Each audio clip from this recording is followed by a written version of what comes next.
Coming up on City Spotlight, we start the second half of Season 7 on location in Shelbyville.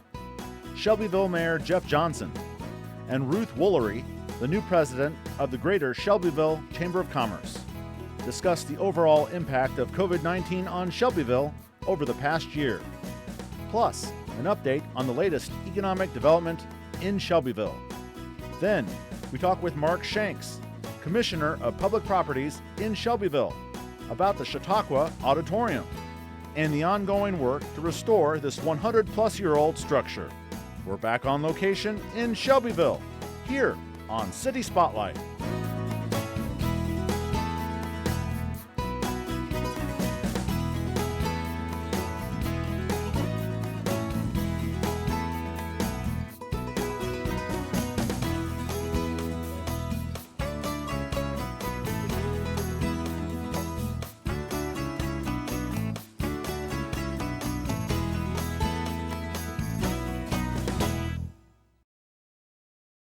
City Spotlight is supported by Consolidated Communications. CCI is honored to salute the cities and their leaders in the area, as well as providing TV, internet, and phone service to local homes and businesses. We live where we work and are proud to support the communities we serve. More information available at consolidated.com.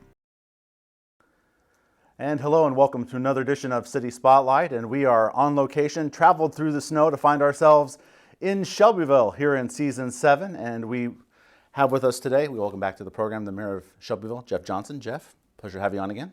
It's a pleasure to be here, and I appreciate you coming over. Thank you very much. And first-time guest to the program, Ruth Woolery. She's the new president of the Greater Shelbyville Chamber of Commerce. Ruth, pleasure to have you on. Thank you. Great to be back here in Shelbyville. We're almost taping 1 year to the day since the last time we were here. We're taping here in the third week of February 2021. And before we get talking about things going on in Shelbyville with Mayor Johnson, Ruth, you're a first-time guest. Can you tell us about yourself, please? Sure. I'm an associate attorney here at Dove & Dove Attorneys here in Shelbyville. My family and I just moved to the area about 1.5 years ago. Been on the chamber board since we got here and just took over as president in January of this year. And so far, your impressions of the community are? We love it. Excellent. All right. Great to have you on. Look forward to talking with both of you today. Again, we're taping about 1 year since the last time we taped here in Shelbyville. A lot has changed, obviously, since February 2020. So, Jeff, very broad question, and Ruth, if you want to answer as well, impact of COVID on Shelbyville over the past year. Yeah, it has. It's been a crazy year and not one we want to live again, but in all honesty, the people of Shelbyville have been great. You know, the impact on the businesses has been tough. We've had businesses that's been asked to be closed by the state, and the restaurants and things are reduced capacity. And it's been tough on the owners. It's been tough on the employees, and that's all been kind of bad this year. The other thing is the people of Shelbyville, because the people of Shelbyville, they've not been able to go to all of the fundraisers, all of the school events, all of the social events. Shelbyville is a pretty tight community. We like to enjoy each other's company, and that's been taken away. And so I think it's had an emotional effect on the people of Shelbyville too. Okay, very good. And I've talked with many city leaders, chamber directors, presidents, of how the cities and the chambers have helped out. And I'll start with Ruth first. How has the Shelbyville Chamber been able to aid in any way the local businesses, which it's been really tough on? It has been tough. One of the things that we have really tried to do is promote the businesses on social media.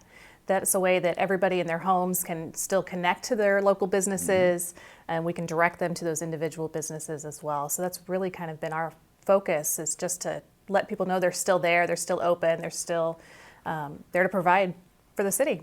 And obviously through the means of safely communicating via Correct, the web. Yeah. Very good. Jeff, anyone add anything there?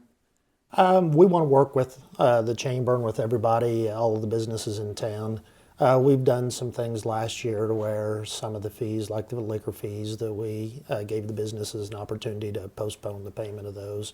The park department had brought tables in whenever people could sit outside and eat in the summertime. And so we want to work with everybody and any ideas that they have. But we're hoping that these are all things that are in the past now. We're looking forward to the new year and things returning to normal. Definitely a strange year. All right, we're going to segue right into the economic development and local businesses here in Shelbyville, and we're going to start kind of on a down note. A week before we taped here, across the street from where we are here at City Hall, the Long Branch Grill had an unfortunate fire on February 10th. Yeah. Unfortunate for a long-time business here in Shelbyville. Yeah, it really was, and it makes you sick because, they were such a great restaurant, great people, great food, and, they'd been battling this summer because of the COVID restrictions, and now you end up having a fire that's put them out of business for a little while. I know that there's a lot of things being discussed, and hopefully they'll be able to come back and rejoin the community because they were a great part of the community. I think I had read on their Facebook page, which had some nice comments about how saddened people were. It had just kind of reopened to some extent in full capacity. So yeah, tough blow for them in the community. Yeah, it really was. Okay, well, hope to see things that go better in the future, and maybe the next time we talk, maybe things are going better for them as well. Okay. It's been a year since we taped, Jeff and Ruth. Get us caught up on new businesses over the past year. I understand Momo's Froyo has or is about to open? That's right. They were set to open February 14th. So the hope is that as the weather warms up, people will be more interested in coming downtown, getting some frozen yogurt, and maybe hitting a movie at the Roxy in the same night. Nice date night. But yeah, great business to have downtown. That's one. Are there any others you want to mention? Yeah, we've been very fortunate this last year because the wood shop, they have a lot of wood furniture and wood decorations and gifts and things there, and they're a great part of the community. We want to welcome them. We end up Lakeview Restaurant has opened in the last year, and it's just east of town, and they have good food, and so IHI Turbo, the last several years that they've been doing expansion, they've got the infrastructure and they're hiring now. And apartment building, we have an apartment building that just opened up. People are moving in, and I think that this spring they're going to be starting a second apartment building because of the great response, and I think they're going to be building some spec homes for people to be able to buy also. So, we have a lot of money that people are bringing into the community and a lot of potential to build off of now. IHI Turbo, talked about just every time with you, Jeff, here in all of our seasons of City Spotlight, and those apartments you referenced. I believe they were being constructed. We had a little video of that last February, March. Yeah, you're right. So up and going and more to come. Mm-hmm. Yep, there is. And it seems like that nothing happens overnight, that it takes time, but whenever you keep working at it, a lot of great things happen. Ruth, from your perspective in the chamber, you're dealing with the local businesses, and it's amazing to hear the stories from chamber directors and mayors over this past year, the communities where they've been able to, albeit some businesses have had to close or slow, you have new ones. What does that say about the community to be able to somewhat thrive? I think it says a lot about this community, that we have a lot of great things to offer. Obviously, the new housing is going to be huge in bringing people in, new jobs, new customers for these small downtown businesses. I think everything is just looking great for Shelbyville. Okay, very good. Look forward to future growth and talking more about that the next time we talk with you guys. Jeff, last time we talked with you a year ago, things were about to get going with Streetscape. Yeah. And then we know what happened in March. So Yeah. Give us an update on Streetscape. We were fortunate that most of it was able to be completed last year. Whenever the weather hit, there's some things that were postponed and will be done this spring to finish it up. But we got a lot of the sidewalks and a lot of the street lighting and the decoration done, the biggest part of it for Main Street. We end up this next year, the next phase, part of what we did was not only the sidewalks and the street lighting, but also storm sewer, so we could split out the storm sewer from the sanitary sewer. And South Morgan should be started whenever the weather breaks. Excellent. And that will continue with that, and then we'll continue with the streetscape on other parts. And this is something we've talked about so many times here in these 5+ years we've done City Spotlight, and to see the work finally get done or almost complete, it's got to be a relief and an excitement. It is, because it's been a project that's been ongoing for quite some time, and being along the state highway, there's a lot of restrictions, but then being along the state highway, there's a lot of visibility. So, there's good and bad in everything, and so we're just glad that we've been able to get the project started and hopefully move on to the next one. And Ruth, that streetscape doesn't just benefit the community, specifically the local businesses have to like the beauty of it. Definitely. And I mean, it's nice to be able to stroll down Main Street and walk in and out of those shops with the new streetscape. Excellent, very good. In our last couple of minutes here with Jeff and Ruth, and we appreciate your time here on City Spotlight. Started asking on the recent episodes, mayors, chamber directors, community leaders, the unforeseen future of how 2021 is going to go. We know Shelbyville has a lot to offer with outdoor activities in the warm weather months. How are you guys kind of planning as a community for the unforeseen future? What might happen?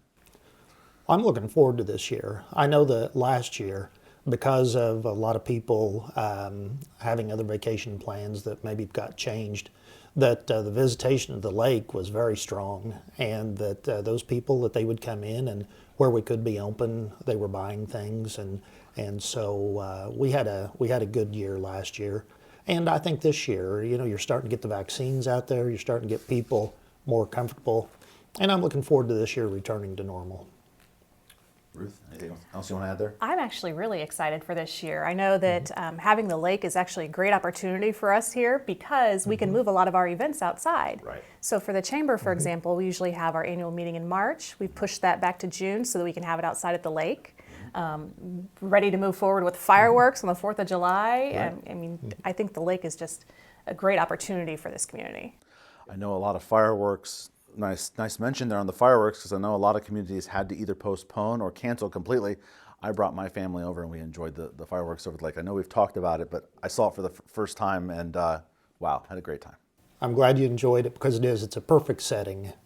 It really is. And we did have to push that back. We did, You did. have to make that tough decision not to hold them on the 4th of July. But with the anniversary of the lake and the dam, it was a perfect opportunity to get everybody out one more time. How many people can shoot up fireworks over a big body of water? Right. Yeah, you're right. Pretty unique. Ruth and Jeff, I have no other further questions. Is there any final comments you'd like to add here as we wrap up with you? Well, I'd just reiterate again that I appreciate you coming over, and I think this is going to be a very good year. We're very fortunate, very blessed in Shelbyville. We have a lot of great people, and that I know it's going to be a great year. And Ruth, you being on, new president of the chamber, your excitement level moving forward, obviously you're excited about this year no matter what happens. I am very excited for this year no matter what happens. And thank you again for coming out and talking with us and putting this light on Shelbyville. It's a pleasure to come out to Shelbyville. Mayor Jeff Johnson, Ruth Woolery, pleasure having you on the first time. Thank you for being on City Spotlight. Thank you. Appreciate it. And coming up next here on City Spotlight, we'll talk with Mark Shanks about the Chautauqua Auditorium. But first, let's take a look at some of the upcoming activities going on in Shelbyville.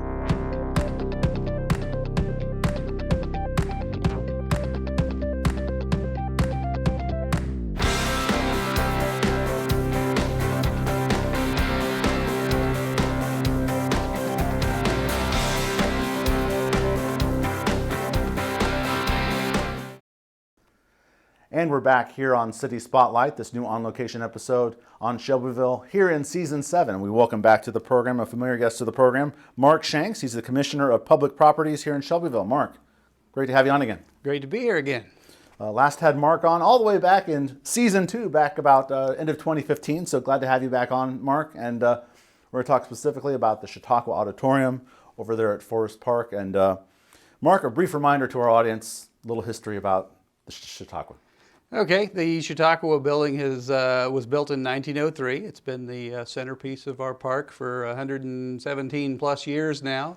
It's been the gathering point. I always like to refer to it as the internet of its day because during the Chautauqua movement, there were educational speakers, religious speakers, a lot of politics, a lot of entertainment took place in that building, and it's the heart of our communities. Very large structure. And Mark, you've been a part of the Shelbyville community for about 20 years, and you've been involved with the preservation of that grand structure for much of your time. What does that place mean to you, and why you've been able to put all this work into it? What does it mean to you? Well, as a relative newcomer to the community, I didn't grow up with the Chautauqua building in the park, so I guess that gives me a unique perspective of appreciation of it. The first time I was in the building, I did like everybody else does. I looked up and went, wow, that's awesome, and I was hooked right then. Knew that we wanted to keep that building, And it was only several years later that its future became in question due to some deterioration in tight city budgets and whether we could afford to repair it and restore it. So. I can't recall from the last time we talked with you or in any other interviews you've done recently with media. When was the last time? What has it been used for over the recent years?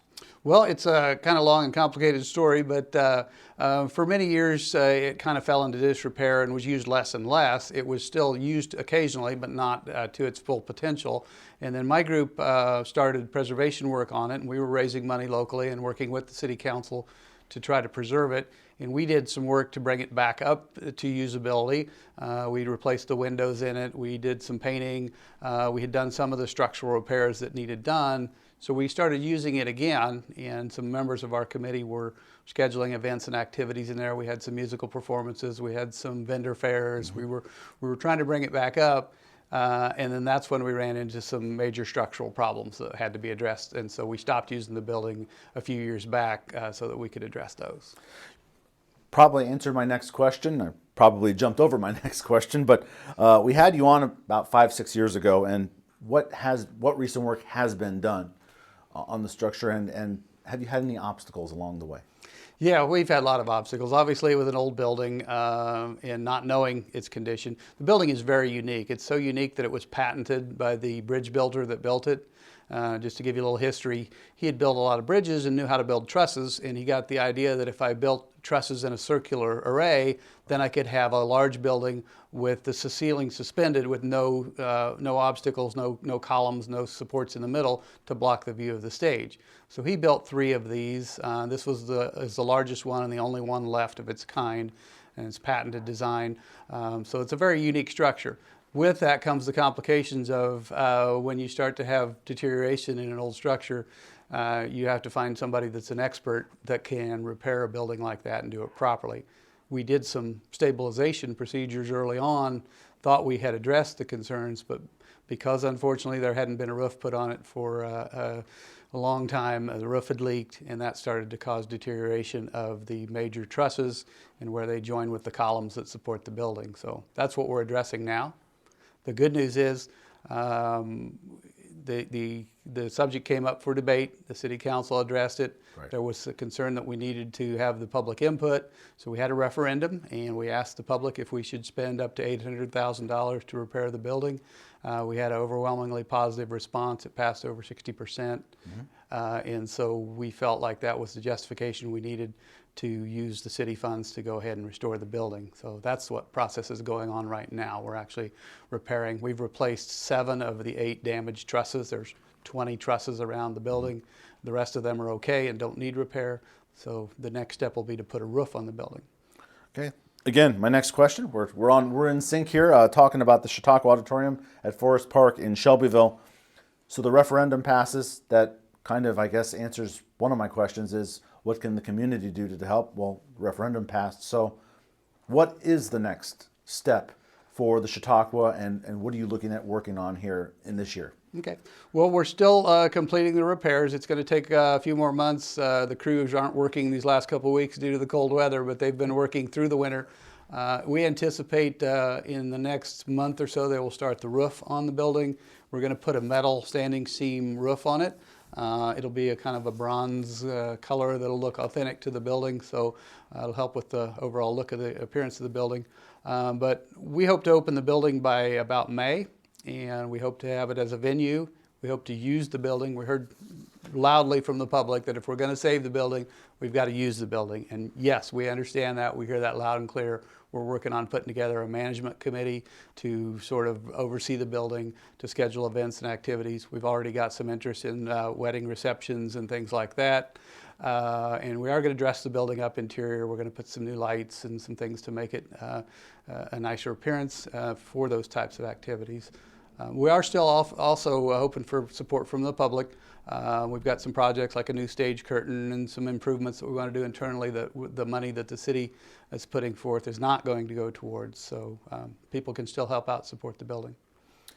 It's certainly in a beautiful part of the community.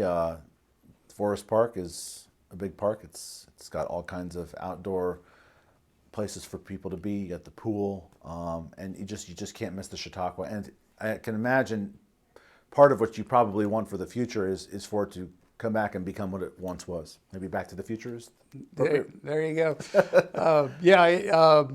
I'm as park commissioner. The reason I am park commissioner is because I love our community and I love our park. I think it's a beautiful park.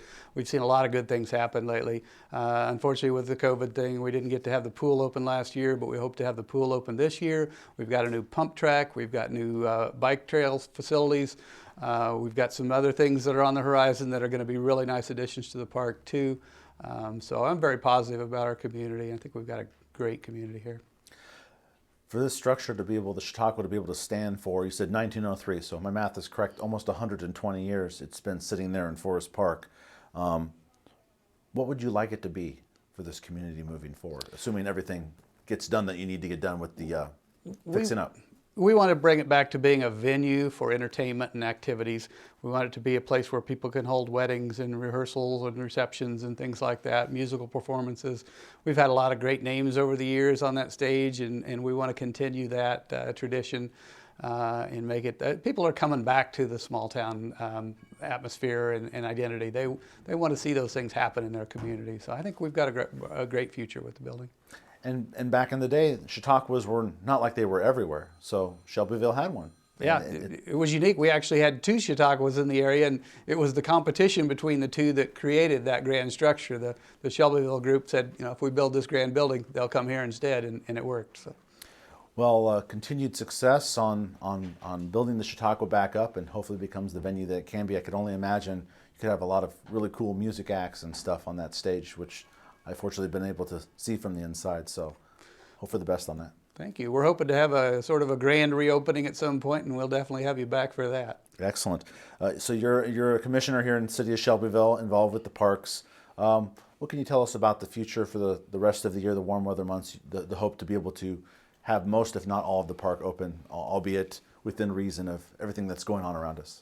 Well, right now we're bowling forward with the idea that everything's going to be fully open this summer. So we plan to open our pool. We've hired a new pool manager. She's in the process of hiring lifeguards, so that should happen. Our pump track, which is a bicycle track that we built recently, has been very popular. We're expecting that to continue. We've also had a lot of requests for a dog park at the park, and I think we've got a plan that we can put together working with the Corps of Engineers so we can actually have a dog park in our park. So, and just a lot of good things happening. I think we'll have a great summer this year. You've been a part of the community, like I said, for about 20 years. You said you're kind of new to the community, but 20 years you've been a part of the community. What do you enjoy about Shelbyville, Illinois? Oh, Shelbyville's a great community. And I came here almost 20 years ago. I didn't realize that at the time that Shelbyville was known for having kind of a thick skin. If you're an outsider, they kind of looked at you with a little side eye. And I got through that. And when I became involved in the community, I served on the dive team, and then I served as chamber president and been involved with city activities for a long time. Then they welcome me in. Well, at that point, they would give you the shirt off their back, and this community has a heart of gold. So it's been a great community. I plan to spend the rest of my life here. Excellent. And one final comment about the Chautauqua.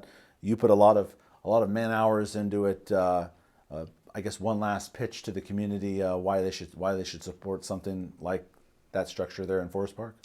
Well, we're hearing from a lot of people. I've heard a lot of stories. People remember growing up, all the activities they went to in here, and they didn't want to let it go.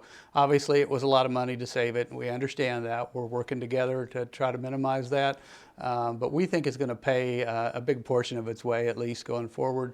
It's a great asset to the community, and it's just its story's not over. Its story's got many decades.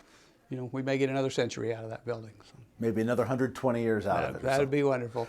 Mark Shanks, Commissioner of Public Properties here in Shelbyville. It's a pleasure having you back on City Spotlight. Thank you, Reed. Appreciate it. And that'll do it for this latest On Location episode here on City Spotlight. We've been in Shelbyville for this one. Thanks for watching. We'll see you next time.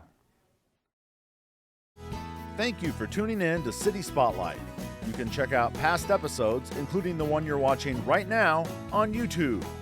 To check out recent episodes of Central Illinois towns featured on City Spotlight, search on YouTube, City Spotlight, with the show number and the name of the town.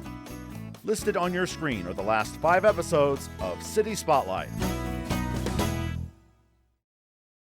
City Spotlight is supported by Consolidated Communications. CCI is honored to salute the cities and their leaders in the area, as well as providing TV, internet, and phone service to local homes and businesses. We live where we work and are proud to support the communities we serve. More information available at consolidated.com.